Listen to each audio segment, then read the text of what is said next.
"She's just a waitress," my daughter's new husband announced to his fancy friends at the wedding party.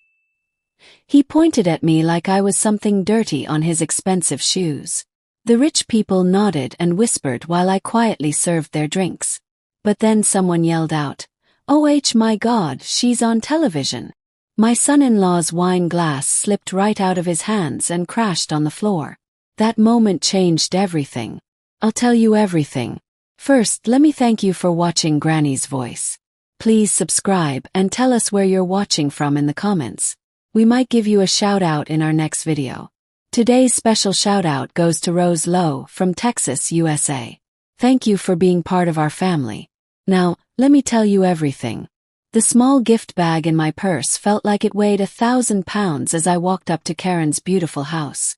The big fancy doorway looked like something from a fairy tale castle, all shiny and cold-looking. My daughter Karen came running from the kitchen with a big smile, but her eyes looked worried. "Mom, you came." She gave me a warm hug and looked at the little bag I was carrying. "What's that?" "Your grandmother's special necklace," I said, trying to keep my voice steady. "I thought you might want to wear it for your wedding day." David walked out from the living room holding an expensive glass of wine. He looked at me up and down like I had mud all over my nice dress. I was wearing my best outfit, but it wasn't good enough for his fancy world. "Hello, Margaret," he said, shaking my hand for just one quick second. "Still working at that little diner, I see." "Yes, at Rosie's place," I answered, keeping my voice calm. "The owner has been very kind to me." David made a face like he smelled something bad. "What's in that bag?" Karen bounced up and down excitedly. "Grandma's pearl necklace." "Mom, can I see it?" I carefully opened the bag and showed them the beautiful white pearls that had belonged to my mother. Karen's eyes got so big, but David barely looked at it. "Old jewelry," he said in a bored voice. "Might be worth something to someone who collects old stuff." His words hurt my feelings. This wasn't about money. It was about family and love. But before I could explain, Karen's aunt called from the dining room. "Dinner is ready." We walked to the dinner table, which looked like something from a fancy magazine. Crystal glasses sparkled under a huge, expensive light hanging from the ceiling. I sat where Karen showed me, feeling very out of place among all the fancy plates and silverware. "So," I tried to start a conversation, "planning the wedding must be so exciting. How many people are coming?" David cut his steak like he was performing surgery. "We're keeping it small. Just close friends and my business partners." "My work friends too," Karen added. "And David's important clients from his company. Family, of course." "Of course," David repeated, but something in his voice made me look up at him. Everyone kept talking about wedding stuff, where it would be, what food they'd serve, what flowers they'd use. I listened and tried to join in, but David's answers got shorter and shorter, and he kept giving me mean looks. Finally, he put down his fork. "Margaret, I think we need to discuss something." Karen stopped eating, her fork halfway to her mouth. "David," she said in a warning voice. "It's about the wedding," he continued, using his bossy work voice. My chest felt tight. "What about it?" David leaned back in his chair, looking very comfortable. "My guests are important people. Tech company owners, people with lots of money, city leaders. This isn't just a party, it's a chance for me to make business connections." "David," Karen said sharply. He ignored her. "I need to be honest, Margaret. You work as a waitress. My guests move in different circles. Having you there would cause problems." The words hit me like someone had slapped my face. I felt my cheeks get hot and my hands squeeze my napkin tight. The whole table went completely quiet. "That's my mother," Karen said, her voice getting angry. "And I respect that," David said smoothly. "But this wedding is an investment in our future. I won't risk my reputation because of feelings." I found my voice. "I raised Karen by myself. I worked 2 jobs to pay for her school." "That was nice," David cut me off. "But this is reality. You serve food for a living.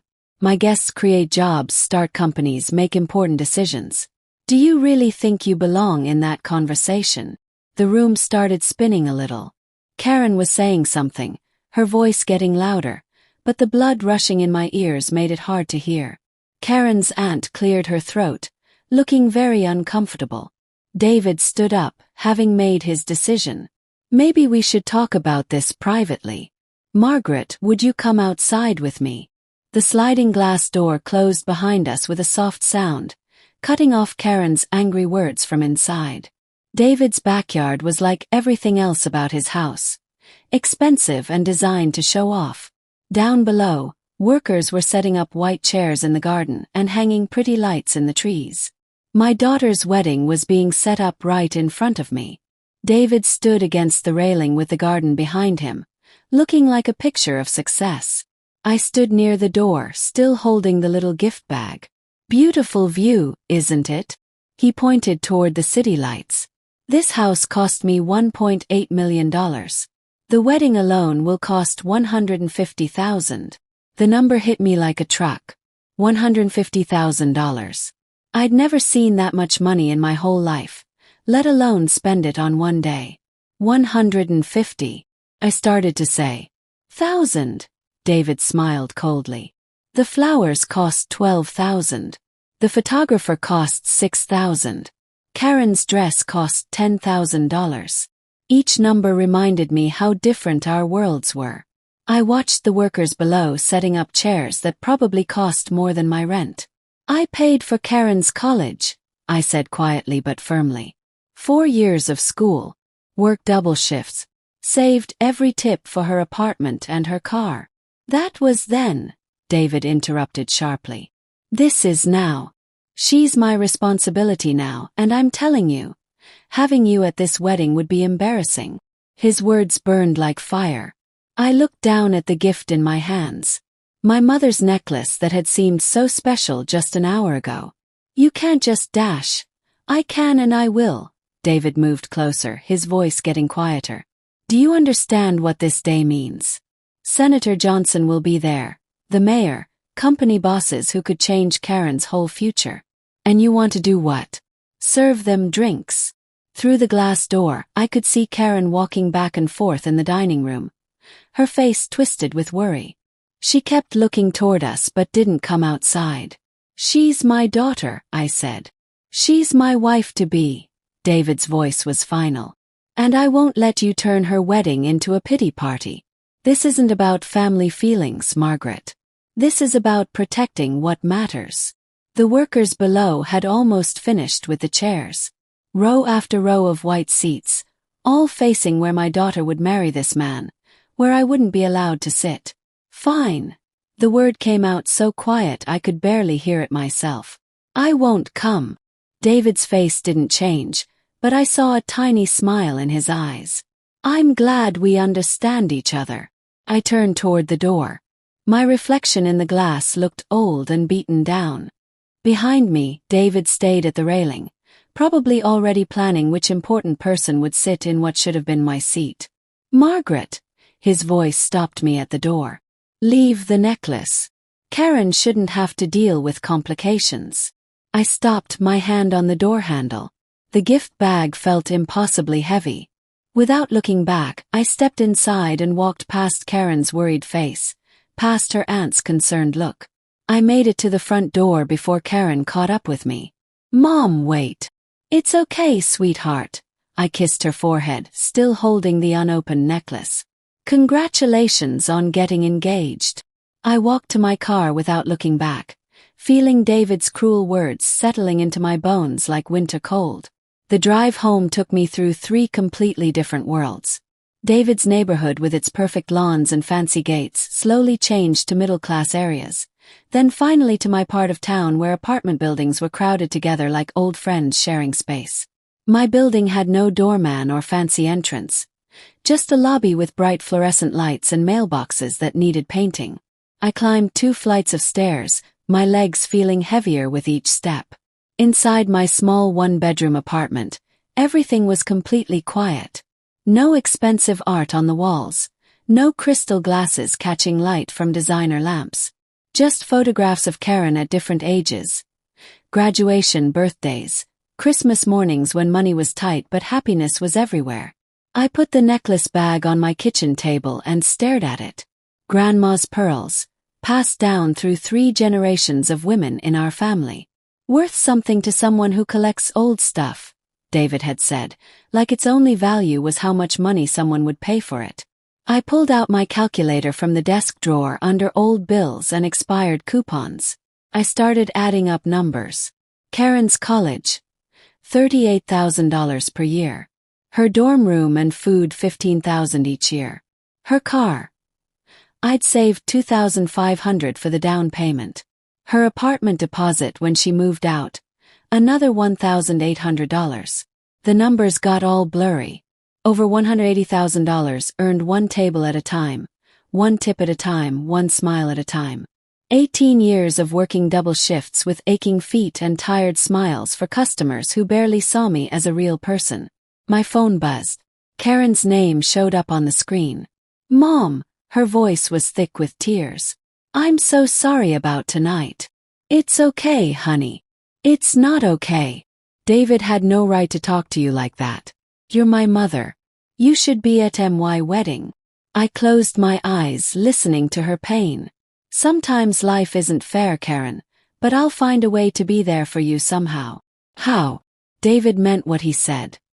He won't change his mind. Through my bedroom window, I could see the lights of downtown where Rosie's Diner sat among dozens of other restaurants. I'd worked there for 12 years, invisible in my pink uniform and white apron, serving people who never learned my name. Don't worry about it, I told her. Just focus on being happy. That's all I've ever wanted for you. After we hung up, I sat in the growing darkness, thinking about David's words. You serve food for a living. Like that made me less of a person, less worthy of watching my own daughter get married. I walked to my closet and pulled out my work uniform. Pink dress, white apron, white shoes. The outfit that had paid for Karen's whole life but made me invisible to people like David. How many important business lunches had I served? How many wealthy customers had I made comfortable while staying completely forgettable? The uniform felt different in my hands tonight. Not like a symbol of being unimportant, but like armor, like a possibility. David was right about one thing. I was just a waitress. But he'd made a big mistake. He'd forgotten that waitresses are invisible. We move through important events, serving powerful people, hearing their conversations, seeing their private moments. We're part of the background. Necessary but unnoticed. I held up the pink dress, studying its simple design. Tomorrow I would call my boss Rosie and ask her for a special favor. Not as Margaret Williams, mother of the bride, but as Margaret Williams, experienced waitress who knew how to disappear into any crowd. David wanted to protect his precious business party from the embarrassment of my presence. He'd never suspect that the woman refilling his guests' coffee cups might be the same person he'd humiliated on his fancy deck. The necklace bag caught the light from my desk lamp, the pearls inside gleaming with promise. Grandma's jewelry, marking moments that mattered. Soon it would mark the moment when a mother took back her place at her daughter's wedding. I smiled for the first time all evening. David Thompson was about to learn that some battles couldn't be won with money alone. Saturday morning came too early. Sleep had been impossible, my mind going over David's words, Karen's tears, the weight of what I was planning. By 8 o'clock I was dressed and driving toward Rosie's Diner. The familiar route didn't comfort me today. The restaurant looked different in the morning light. Empty dining rooms always felt bigger, more honest somehow. No customers to perform for, no masks to wear. Just tables, chairs, and the quiet hum of getting ready for the day.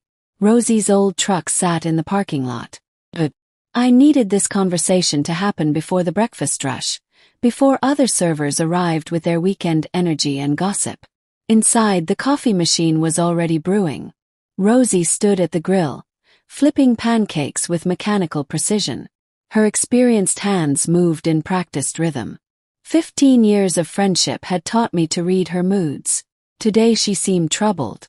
"You're early," she said without looking up. "Saturday shifts don't start until 9:30. Couldn't sleep." I poured coffee into 2 mugs, adding cream to hers the way she liked it. "Rosie, I need to ask you something important." She accepted the coffee, finally meeting my eyes. The lines around them spoke of long nights and difficult decisions, the weight of keeping a small business alive in an expensive city. "What's troubling you, honey?" The words came harder than I'd expected. "Tomorrow is Karen's wedding." "Oh yes, at that big house uptown. Very fancy." She sipped her coffee. "You must be so proud." "I am, but there's a problem." I leaned against the counter, choosing my words carefully. "Her husband-to-be doesn't want me there." Rosie's spatula stopped moving. "What do you mean?" "He thinks I'm not good enough for his guests. Too embarrassing. Just a waitress," he said. The silence stretched between us. Rosie set down her spatula, her expression changing from confusion to something much enjarier. "This man," she said slowly, "said this to you?" "Last night. Told me not to come to my own daughter's wedding." Rosie's hands clenched into fists. In her voice, I heard the echo of every insult she'd endured as a woman running her own business, every time someone had looked down on her like she didn't matter. What kind of man keeps a mother away from her daughter's wedding? The kind who cares more about looking good than about family. I took a deep breath. "That's why I need your help." Her eyebrows went up. "What can I do?" "Hire me to work the wedding. Just for tomorrow. One day." Rosie stared at me like I'd suggested flying to the moon. "You want to work your own daughter's wedding? Margaret, that's crazy. It's the only way to be there. David can't stop a waitress from working his event. I'll be invisible, just part of the service, but I'll see her walk down the aisle. I'll be there when she says, 'I do.'" She shook her head slowly. "This isn't right. A mother should sit in the front row, not serve drinks to strangers. Sometimes we don't get what should be right. We take what we can get." Rosie returned to her pancakes, flipping with more force than necessary. The spatula caught the morning light, flashing like her changing emotions. "You really want to do this crazy thing?" "I've never wanted anything more." Another long silence. Outside, delivery trucks rumbled past, starting their daily routes. Normal Saturday morning sounds for everyone except me. "The catering company handles the service," Rosie said finally. "But I know the manager, Maria Santos. We worked together years ago at the downtown hotel." My chest tightened with hope. Would she add me to the crew? "Maria owes me favors." Rosie wiped her hands on her apron. "You're sure about this, Margaret? Once you start serving that man's guests, there's no going back. No dignity in retreat." "My dignity isn't in question here. His is." Rosie studied my face, searching for doubt she wouldn't find. After 15 years, she knew my stubborn streak as well as anyone. "Okay then. I'll call Maria this morning. You'll work the wedding tomorrow." Relief flooded through me like warm coffee on a cold morning. "Thank you, Rosie. I won't forget this. You're a good woman, Margaret Williams. If that fancy son-in-law can't see it, that's his blindness, not your fault." I finished my coffee, already mentally preparing for tomorrow. Pink uniform, white apron, comfortable shoes. The outfit that would let me witness the most important day of my daughter's life. What time should I be there? Setup starts at 10:30. "Maria will expect you then." Rosie returned to her cooking. "And Margaret, don't let that man make you feel small. You've earned your place in this world." Walking back to my car, I felt lighter than I had in hours. Tomorrow, David Thompson would learn that some battles couldn't be won with money and threats. Some mothers couldn't be bought, scared, or erased. The morning sun felt warmer on my face. One more day to wait. The afternoon setup at the community center moved with smooth efficiency. 5 hours had passed since my conversation with Rosie. 5 hours of regular breakfast service, smiling at customers, pretending everything was normal while my mind counted down to tomorrow. Round tables filled the space like white-clothed islands, each one needing perfect spacing for servers to move around easily. I moved between them with practiced ease, adjusting angles, making sure the room flowed properly for tomorrow's service. Crystal glasses caught light from the pretty chandeliers the center had installed last year. Each table setting was a small work of art with folded napkins and shiny silverware. Karen's wedding reception would be beautiful, even if I'd only see it from the kitchen's view. The sound of voices from the lobby made me look up. Karen's laugh carried through the doorway, bright and nervous, followed by heavier footsteps on the polished floors. David's voice cut through the afternoon quiet. The flowers should go there, not blocking the dance area. My hands stopped moving on the tablecloth I was fixing. They were here for the final check, looking at details for tomorrow's perfection. I hadn't expected this. Hadn't prepared for seeing them before the wedding day. "Mom!" Karen's voice floated from the doorway. I turned, forcing a smile. She looked beautiful in her casual clothes, cheeks glowing with excitement and pre-wedding stress. Behind her, David's expression changed from confusion to recognition to something much darker. "What are you doing here?" His words came out sharp and mean. "Working." I kept my voice level and professional. "Maria asked me to help with setup." David's face went stiff. "You can't be serious." Karen stepped between us, her wedding glow fading. "What's wrong now?" "Your mother is trying to trick the situation," David said, his voice getting louder. "I told her not to come to the wedding, so she gets herself hired as staff." "I'm here to work," I repeated, straightening another chair. "Nothing more.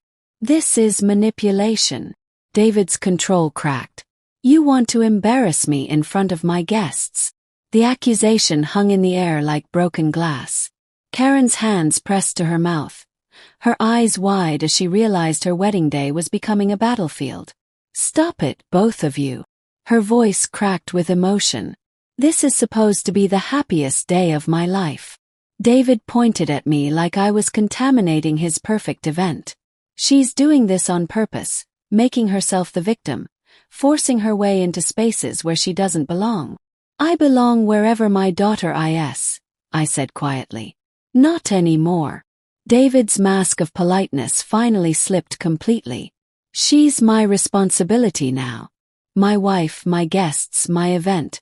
And I won't have you serving drinks to people who matter while playing the martyred mother." Karen stepped toward me, tears starting. "Mom, you don't have to do this." "Yes, I do." I touched her shoulder gently. "But don't worry.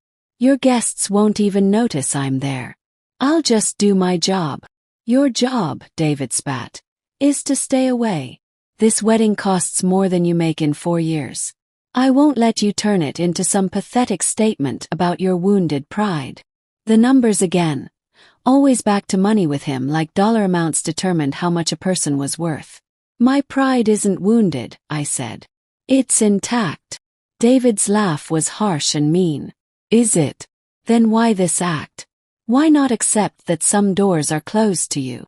"Because she's my daughter, and tomorrow when she needs her mother's blessing, I'll be here to give it, as hired help, as whatever it takes." Karen was crying now, quiet tears that broke my heart. Her perfect wedding planning was being destroyed by the two people who should have been protecting her happiness. David turned toward the door, his decision made. "We'll see about that." The threat in his voice was clear and scary. Karen followed him, giving me one last sorry look over her shoulder. "I'm sorry, Mom." "Don't be, sweetheart. Just focus on being happy tomorrow." They left, their footsteps echoing down the hallway. I returned to adjusting tables, but my hands shook slightly now. David's parting words carried weight, the promise of action, not empty anger. Through the dining room windows, I watched their car pull away. Tomorrow would bring more than I'd bargained for, but tonight I'd finish preparing the room where my daughter would celebrate the beginning of her new life. Whatever David was planning, I'd be ready. Evening shadows stretched across the community center's dining room as I polished the last of the silverware. The tables stood ready like soldiers in formation, each place setting perfect for tomorrow's guests. 3 hours had passed since David's departure. 3 hours of steady work that kept my hands busy while my mind worried. The kitchen doors swung open. Maria emerged from her office, her expression serious in a way that made my stomach feel tight. Something had changed in the hour since I'd last seen her. "Margaret, honey," her voice carried weight. "We need to talk."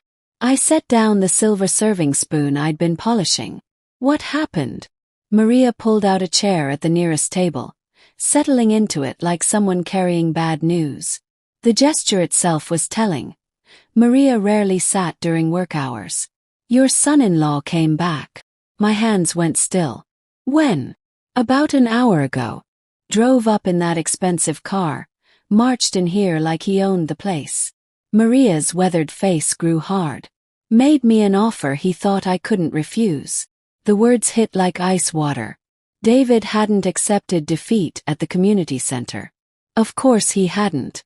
Men like him didn't accept anything that challenged their control. "What kind of offer?" Maria leaned forward, her voice dropping.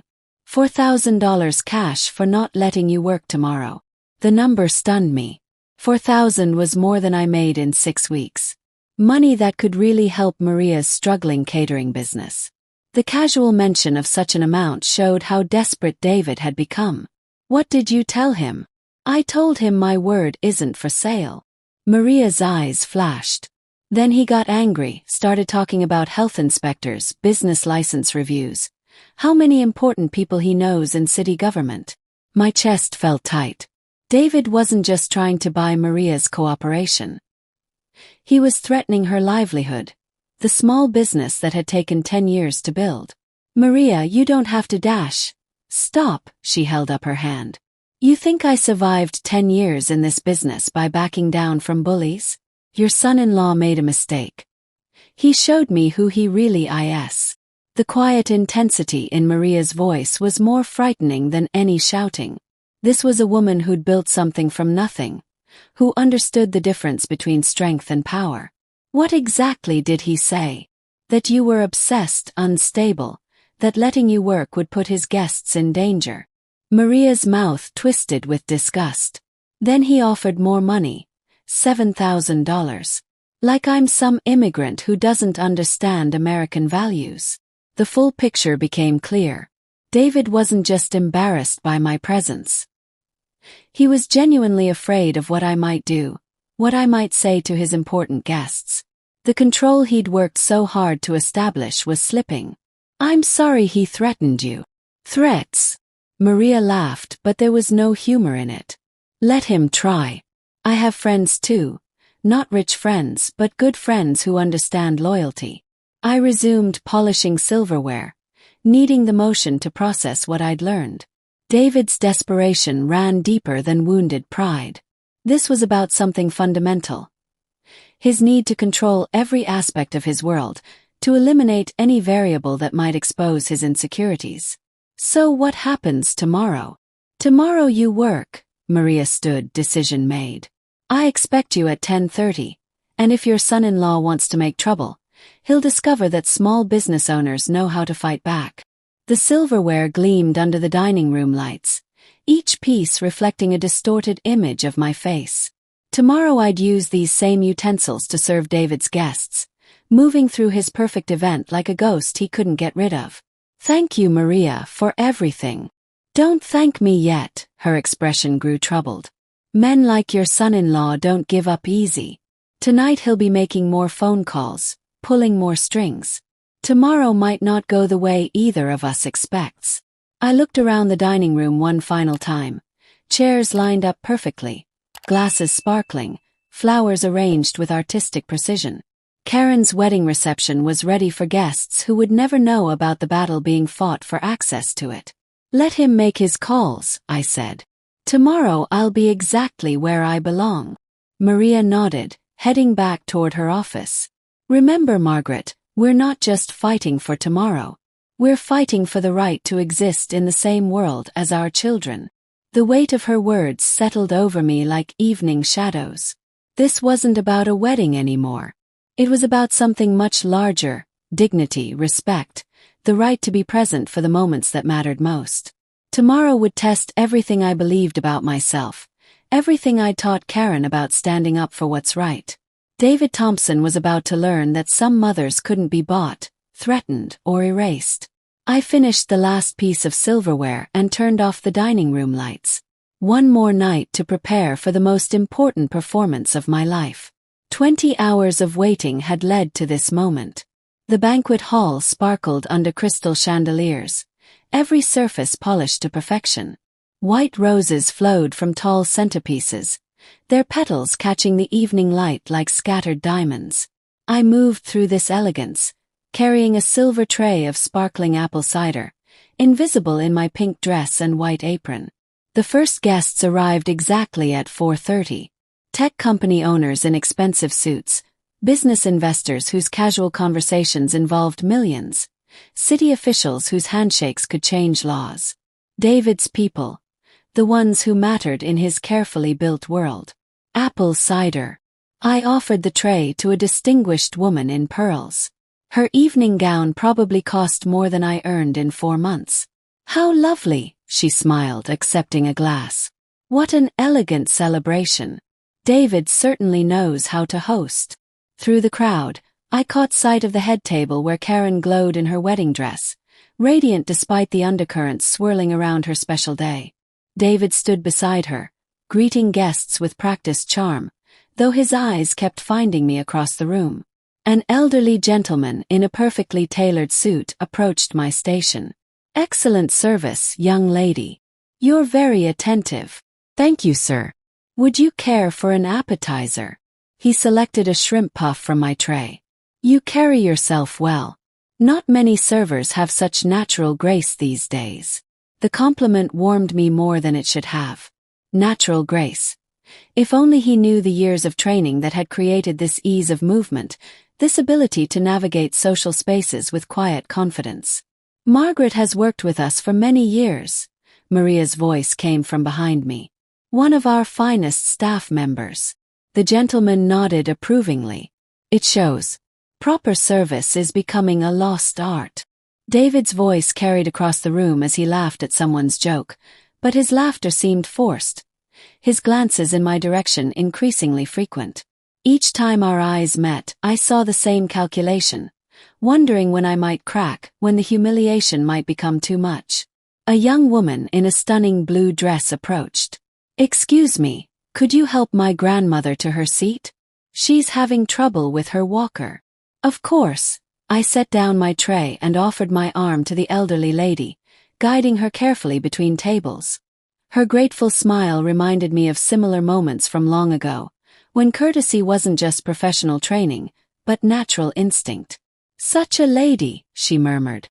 "Your parents raised you well." If only she knew my parents had been gone for decades, that everything I'd learned about grace under pressure came from years of performing for audiences far larger than this one. The dining room filled steadily with David's chosen guests. Each face represented influence, wealth, connections that could advance careers or destroy them with a whispered word.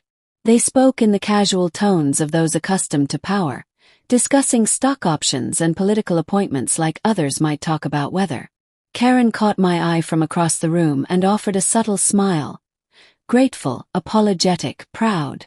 In that moment, she looked exactly as she had at 4 years old, when she'd insisted I wear a crown to her imaginary tea parties because mothers should look important too. David moved toward the head table, preparing for the traditional toasts. His confidence seemed restored now, surrounded by his peers, secure in his territory. The nervous energy from yesterday had transformed into something more dangerous. The assurance of a man who believed he controlled every variable. I refreshed cider glasses around the room, ensuring everyone was prepared for the formal ceremony portion of the evening. The crystal sang softly as glasses touched, a delicate music that spoke of celebration and joy. At the head table, David stood and tapped his glass with a silver spoon. The room's conversation gradually quieted, all attention turning toward the groom who commanded their respect through wealth and influence. "Ladies and gentlemen," his voice carried easily across the space. "If I could have your attention for a moment." The room fell silent as David's voice commanded attention. I continued moving between tables, refilling glasses that barely needed refreshing, my trained hands steady despite the growing tension in my chest. Thank you all for sharing this incredible evening with Karen and me, David began, his tone warm and confident. We're surrounded by the people who matter most, colleagues who've built this community, friends who've supported our journey, family who've shaped our values. Applause rippled through the crowd. Karen beamed up at him, her face glowing with bridal joy and sparkling cider. I paused near a corner table, cider bottle poised, waiting for the toast to conclude. David's expression shifted subtly, his eyes finding mine across the room. Success in life comes from understanding your place, from recognizing what truly matters. We've invited people tonight who represent excellence, achievement, the very best of what our society offers. Something cold settled in my stomach. The toast was taking an unexpected turn, moving away from traditional celebration toward something more pointed. Which makes it important, David continued, his voice gaining edge, to acknowledge different levels of contribution. Not everyone reaches the same heights. Not everyone matters equally. Several guests shifted uncomfortably. This wasn't the warm, unifying message wedding toasts typically delivered. Take this woman for instance. David's hand gestured directly at me, causing every head in the room to turn. Margaret Williams. She's just a waitress. Never accomplished anything significant. Never built anything lasting. A woman who peaked in her 20s and has spent 30 years sliding downward. The cider bottle felt impossibly heavy in my hands. Karen's face had gone white, her eyes wide with horror. Around the room, guests exchanged uncertain glances, clearly uncomfortable with the cruelty unfolding before them. She wants to be part of this celebration. David's voice grew stronger, fed by the attention. But the truth is, there are makers and there are servers, leaders and followers, people who matter and people who simply exist to make life easier for those who do. I set the cider bottle on the nearest table with careful precision. My hands remained steady, though my heart hammered against my ribs. David, please stop. Karen's voice was barely audible, lost in the stunned silence. But David was beyond stopping now. Drunk on power and the intoxication of public dominance. Some people spend their lives dreaming of significance, while others actually achieve it. The difference is fundamental, unchangeable, natural selection in action. I straightened my apron and smoothed my dress. Habits from another lifetime asserting themselves automatically. When I spoke, my voice carried clearly across the silent room. Would anyone like more cider? The simple question, delivered with perfect composure, seemed to break David's momentum. He stared at me, perhaps expecting anger, tears, or defensive justification. Instead, he found the same professional courtesy I'd shown every guest that evening. Few people nodded mutely. I retrieved my bottle and continued my rounds, moving between tables with the same graceful efficiency I'd maintained all evening. Each pour was precise. Each interaction courteous and warm. David remained standing, his toast hanging unfinished in the air. The cruel words had achieved their purpose, establishing his dominance, demonstrating his power to humiliate without consequence. But something in my calm response seemed to rob him of the satisfaction he'd expected. An elderly woman near the window cleared her throat. Perhaps we should have dinner now.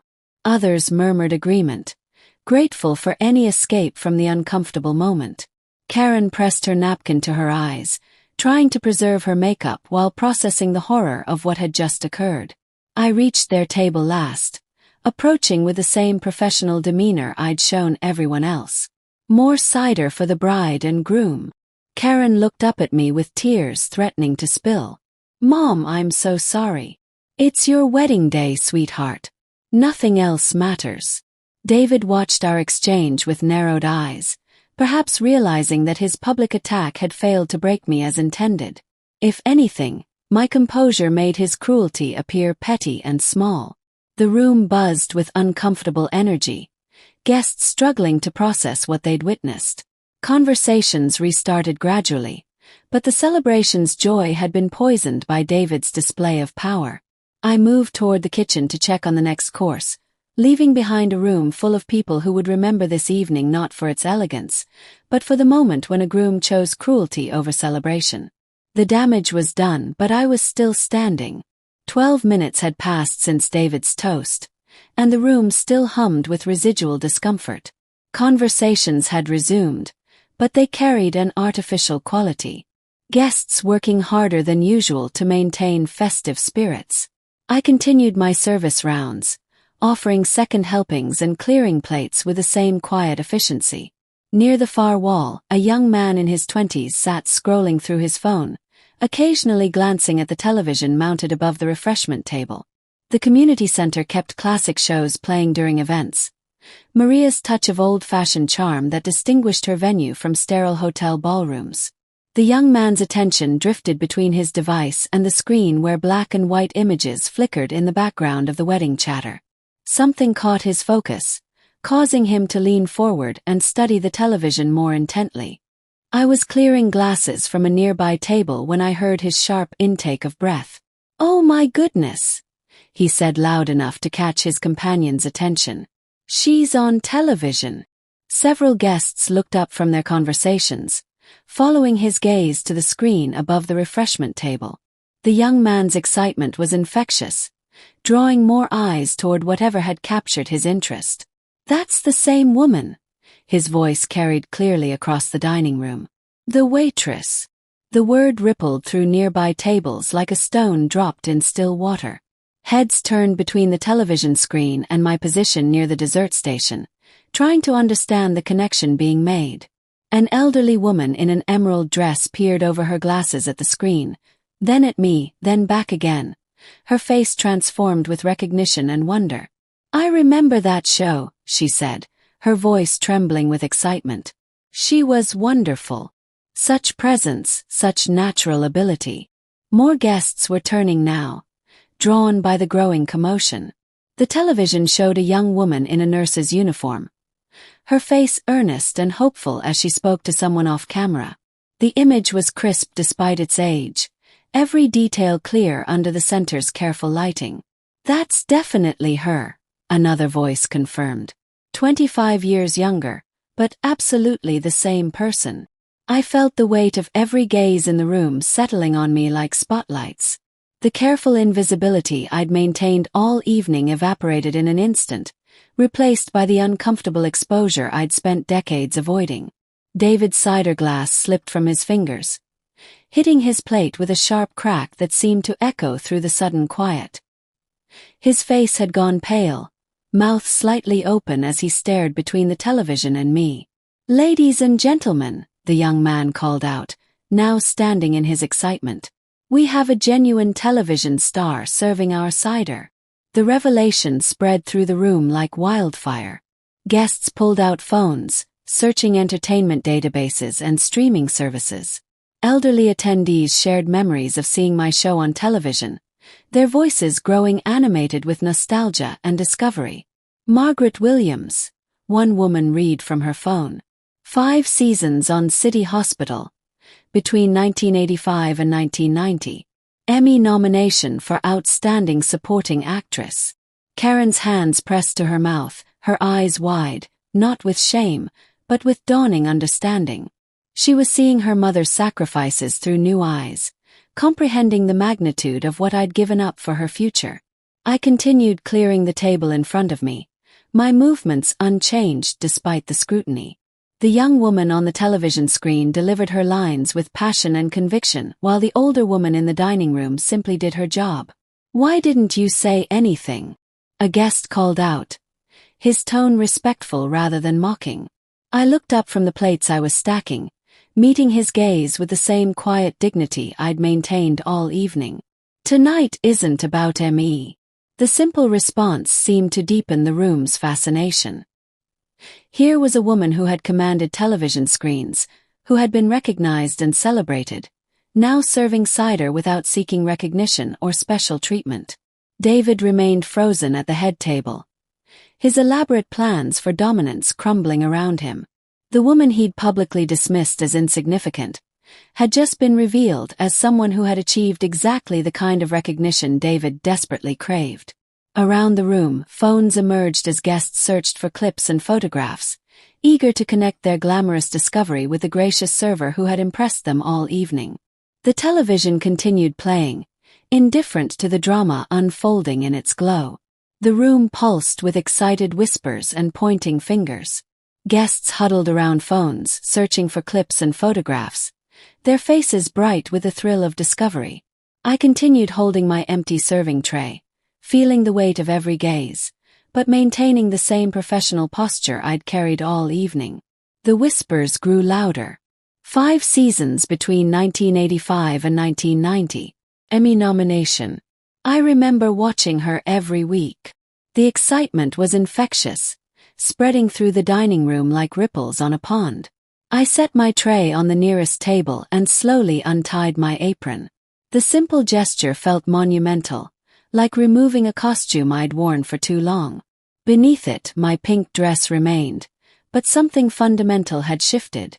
"Yes," I said, my voice carrying easily across the suddenly quiet room. "That's me on the show. I was once an actress." The admission seemed to release something in the air.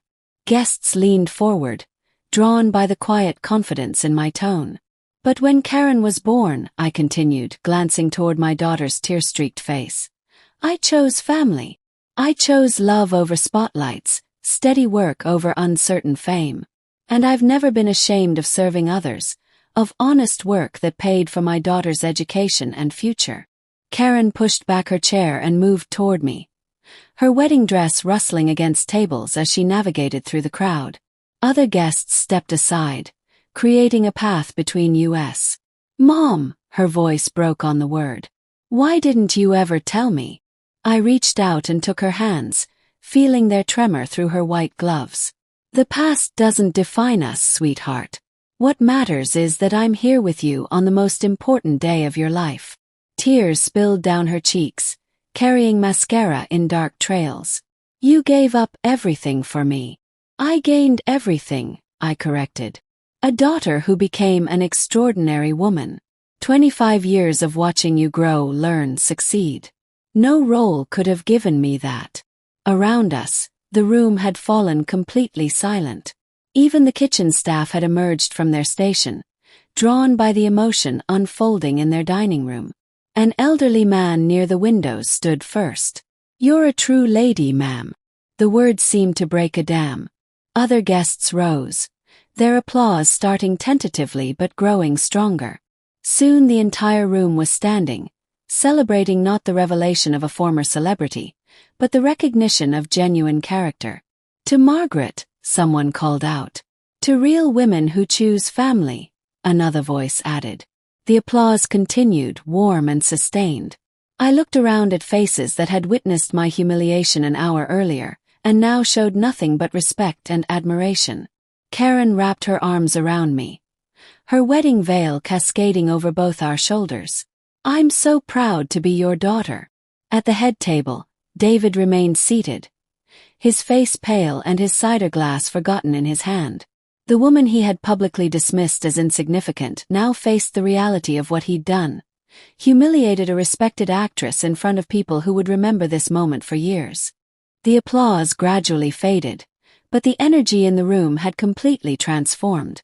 Guests approached with warm handshakes and genuine smiles, no longer seeing a servant, but recognizing a fellow human being worthy of respect. "Ms. Williams," a young woman said, "I just found clips from City Hospital online. Your performance was incredible." "Thank you," I replied simply, "but tonight belongs to Karen and David." The mention of his name seemed to awaken something in the room. David stood slowly from his chair, his movements uncertain, like a man learning to walk again after a long illness. Our eyes met across the room, and I saw something I hadn't expected. Genuine shame, the first crack in his armor of arrogance and control. The celebration continued around us, but I found myself needing a moment away from the attention. 18 years of invisibility had made the sudden spotlight uncomfortable despite its warmth. I moved toward the refreshment area, seeking the quiet corner where Maria kept coffee warm for her staff. The familiar ritual of pouring coffee helped steady my hands. Steam rose from the cup, carrying the rich aroma that had punctuated countless shifts at Rosie's diner. Some things remained constant even when everything else changed. "Margaret Williams, you magnificent old talent." The voice from behind me carried decades of shared history. I turned to find Helen Parker approaching with her characteristic wide grin, her silver hair perfectly styled despite the evening hour. "Helen!" I set down my coffee and embraced my old friend. "What are you doing here?" "Karen invited me weeks ago. Said her mother worked with this catering company, but didn't mention it was the Margaret Williams." Her eyes sparkled with mischief. "Imagine my surprise walking in to find you hiding behind a serving tray." Helen looked exactly as I remembered. Expensive dress, confident posture, the bearing of a woman who'd never left the industry that had defined both our youths. "I'm not hiding," I said. "I'm working. Working.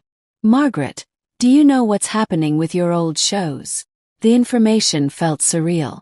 While I'd been serving cider and clearing tables, somewhere in the world, people were analyzing work I'd done 25 years ago. "That's wonderful, Helen. But I'm serious. There's talk of a reunion special for classic medical dramas. Your name comes up constantly." Helen's enthusiasm was infectious, her hands gesturing as she painted pictures of renewed recognition and career resurrection. "My life is here now," I interrupted gently. "With family, with work that matters." Helen studied my face, perhaps seeing something she hadn't expected. "You're really content, aren't you? Serving tables when you could be commanding stages again." Through the doorway, I could see Karen mingling with guests, her face glowing with pride and love. David remained at the head table, still processing the evening's revelations. "More than content," I said, "fulfilled in ways I never was during my acting days." "But the opportunities, Margaret. The industry has changed. Character actresses are in demand. Your experience, your natural presence." Helen paused, reading my expression. "You're not even tempted." I picked up my coffee again, letting its warmth seep through the porcelain into my palms. "Success isn't measured in spotlights, Helen. It's measured in the love of people who matter." Helen followed my gaze toward Karen, understanding dawning in her expression. "She doesn't know, does she? About how big you really were. She knows I love her. Everything else is just background noise." "Margaret Williams, the philosopher," Helen chuckled, but her tone carried respect rather than mockery. "You always were different from the rest of US. Not different, just clear about priorities." We stood in comfortable silence, two old friends separated by decades of different choices. Helen's path had led through continued industry connections, mine through serving trays and parent-teacher conferences. Neither was wrong, but only one had brought me peace. "The offer stands," Helen said quietly. "If you ever want to explore possibilities, I know people who would be thrilled to work with you again." "I appreciate that truly. But my performing days are behind me." Helen nodded, finally understanding that this wasn't false modesty or fear, but genuine contentment with the life I'd built. Across the room, I noticed David standing now, his posture different than before. The arrogance had drained from his shoulders, replaced by something heavier, the weight of recognition and regret. "I should get back," I said to Helen. "Family obligations." "Of course." Helen clasped my shoulder. "For what it's worth, you made the right choice. That daughter of yours looks at you like you hung the moon." As Helen melted back into the crowd of guests, I finished my coffee and prepared to return to whatever came next. The evening had brought revelations I'd never expected, but my priorities remained unchanged. Karen's happiness, family peace, the simple satisfaction of work well done. David was walking toward the microphone now, his face set with determination. David's approach to the microphone drew every eye in the room. His earlier confidence had evaporated, replaced by the careful movements of a man navigating unfamiliar emotional territory. I remained near the refreshment area, watching as my son-in-law prepared to address the same audience he'd commanded so cruelly an hour before. He tapped the microphone, and the room quieted instantly. Wedding guests who had been chatting excitedly about my acting career turned their attention to the man who had publicly humiliated me, curious about what he might say now. "Ladies and gentlemen," David began, his voice lacking its previous authority. "Earlier tonight, I said things that were inexcusable. I want to apologize, especially to Margaret." The silence was absolute. Even the kitchen staff had stopped their cleanup to listen. I was wrong. Completely wrong. David's eyes found mine across the room. "She's not just a waitress. She's a wonderful mother, a woman of genuine character, and someone who gave up fame to raise her daughter with love and dedication." His voice caught slightly on the words, the practiced businessman struggling with public vulnerability. I judged her by superficial standards, by income and social position, when I should have recognized the depth of her character. Margaret Williams is more of a woman than I realized, and I'm sorry it took this evening for me to see it. David paused, gathering courage for what came next. "Margaret, if you'll accept it, I'd like to start over. Not as the embarrassing mother-in-law I tried to hide, but as Karen's beloved mother, welcomed and honored in our family." The room held its breath. All eyes turned to me, waiting for my response to this public reversal. I walked toward the head table, my steps measured and calm. Karen watched with tears streaming down her face, her hands pressed to her heart. "Thank you, David," I said, my voice carrying clearly through the quiet room. "Family is what matters most. Everything else is just noise." I extended my hand to him. He took it with both of his, the gesture more than a handshake. It was a bridge across the chasm his earlier cruelty had created. "I'm sorry," he whispered loud enough for nearby guests to hear. "I was threatened by your relationship with Karen, scared you'd make me look small by comparison." "You did that yourself," I replied gently. "But we can move forward from here." Karen stood and moved toward us, her wedding dress flowing around her like clouds. She wrapped her arms around both of us, creating a circle of reconciliation that had seemed impossible an hour earlier. "I love you both," she said through tears of joy rather than pain. The room erupted in applause, but this time it felt different. Not the polite recognition of social obligation, but genuine celebration of authentic resolution. Guests rose from their seats, raising glasses in spontaneous toasts. "To Margaret. To family. To real character." Maria emerged from the kitchen, her weathered face bright with satisfaction. 15 years of friendship had led to this moment of vindication, and her smile said everything words couldn't express. As the applause continued, David turned to address the room one final time. Tonight was supposed to be about celebrating love and new beginnings. It took me too long to realize that love includes honoring the people who shaped the woman I'm lucky enough to marry. He lifted his cider glass. "To Margaret Williams, actress, mother, and the woman who taught my wife that true success means putting family first." The toast echoed through the room, glasses clinking in harmony rather than obligation. The celebration that had begun as a display of wealth and status had transformed into something deeper, a recognition of authentic values and genuine character. Karen took my arm as the formal dinner concluded and the dancing began. "Would you honor me with the mother-daughter dance, Moem?" "Always," I replied. As we moved onto the dance floor, I caught sight of my reflection in the mirrors along the wall. Still wearing my pink dress and white apron, but somehow looking different. Not like hired help, but like exactly who I was. A mother celebrating her daughter's happiness. The music began, and Karen and I danced while wedding guests formed a circle around us.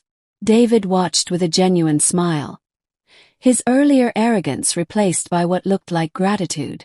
Helen appeared at the edge of the crowd, raising her glass in a subtle salute to the woman who had chosen love over acclaim and found both in the indie. The dance floor felt like the center of the universe, with my daughter in my arms and the whole room celebrating not just her wedding, but the triumph of family over pride. As the song ended, Karen whispered in my ear, "Thank you for never giving up on what matters." I squeezed her hands, feeling the weight of every sacrifice, every double shift, every moment of doubt that had led to this perfect evening. The applause around us felt like validation, not of my old career, but of the choices I'd made since. David approached as the music faded, his expression humble and sincere. "Margaret, I hope you'll forgive me. I was wrong about everything. We all make mistakes, David. What matters is learning from them." The three of us stood together in the center of the dance floor, surrounded by the warm glow of reconciliation and new beginnings.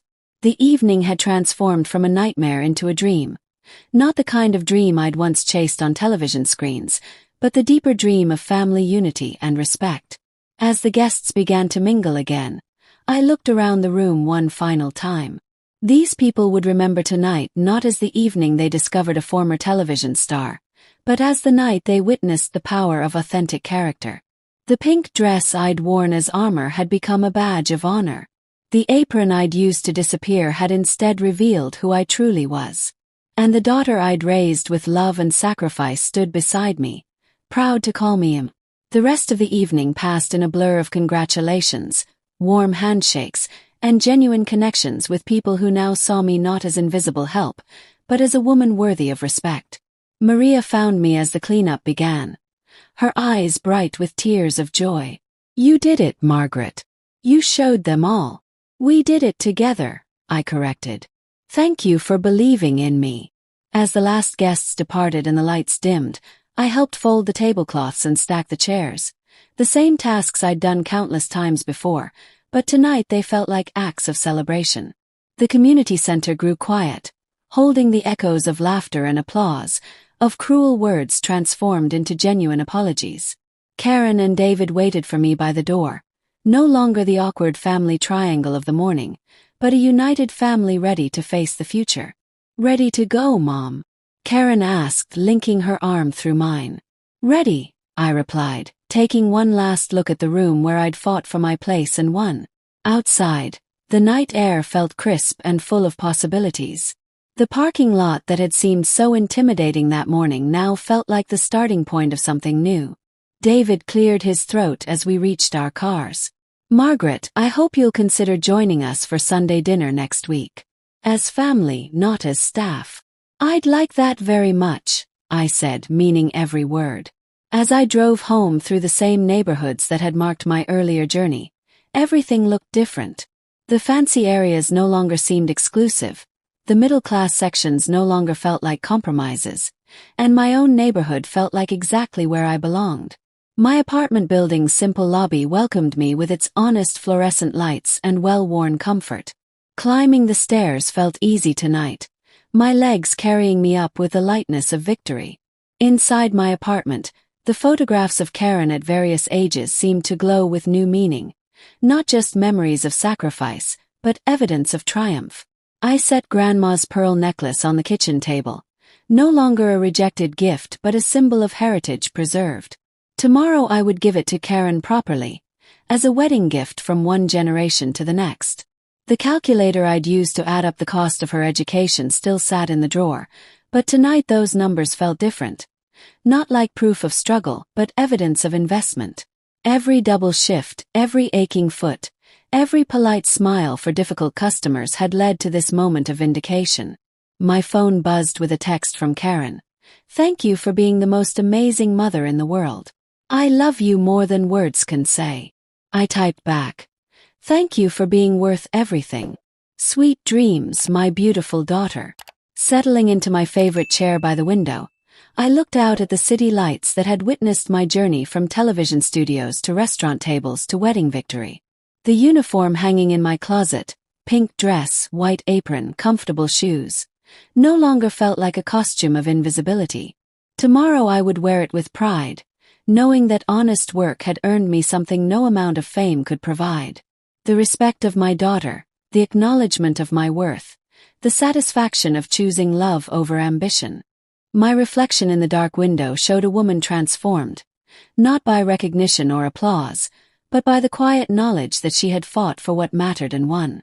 The television in the corner sat silent, no longer needed to validate my existence. The real drama had happened in that community center, where a mother's love had triumphed over prejudice and pride. As I prepared for bed, I realized that this was the role of a lifetime. Not the characters I'd played on screen, but the woman I'd become through years of sacrifice and determination. Tomorrow would bring new challenges, but tonight belonged to celebration. The celebration of a mother who had raised an extraordinary daughter, who had stood up to cruelty with dignity, who had found her worth not in spotlights but in the smile of the person she loved most. The pearl necklace gleamed on the kitchen table, ready to continue its journey through our family, carrying with it the story of this remarkable evening. A night when just a waitress became a woman of honor, when invisible became unforgettable, when love conquered prejudice. If you enjoyed this story about a mother's love and dignity, please give this video a thumbs up and subscribe to Granny's Voice for more heartwarming tales. Share in the comments what this story meant to you, and don't forget to hit that notification bell so you never miss our latest stories.